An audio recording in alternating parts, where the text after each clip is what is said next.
एक गांव में सोनू व उसके कुछ दोस्त रहते थे।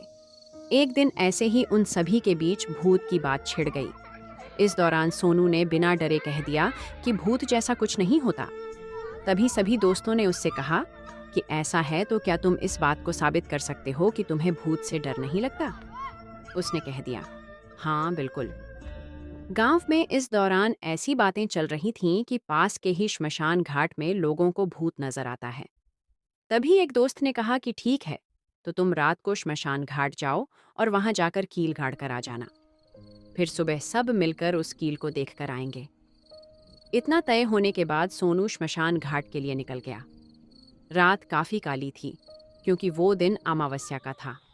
रास्ते में चलते हुए सोनू के दिमाग में भूत की बातें घूमने लगी। उसे डर भी लग रहा था, लेकिन दोस्तों के सामने हंसी होगी ऐसा सोचकर वो आगे बढ़ता रहा और श्मशान घाट पहुंच गया। वहां पहुंचते ही सोनू ने कील को गाड़ने के लिए जेब से हथौड़ी निकाली और कील को जमीन में धीरे धीरे गाड़ने लगा। शोर ज्यादा न करने के चक्कर में सोनू काफी आराम से कील गाड़ रहा था। कुछ देर बाद उसे लगा कि कोई उसका कुर्ता खींच रहा है। उसका पूरा शरीर ठंडा पड़ गया और वो बेहोश होकर नीचे गिर पड़ा। तभी सोनू का पीछा करते हुए श्मशान पहुंचे उसके दोस्तों ने उसे उठाया और गांव लेकर आ गए। काफी देर तक जब सोनू को होश नहीं आया तो उस पर पानी के छींटे मारे। उतने में ही सोनू को होश आ गया और उसने बताया कि वो कील श्मशान में गाड़ चुका था। लेकिन तभी कोई उसका कुर्ता खींचने लगा, जिससे वो डर गया। दोस्तों ने सोनू को बताया कि कोई उसका कुर्ता नहीं खींच रहा था। सोनी ने पूछा, तो क्या हुआ था?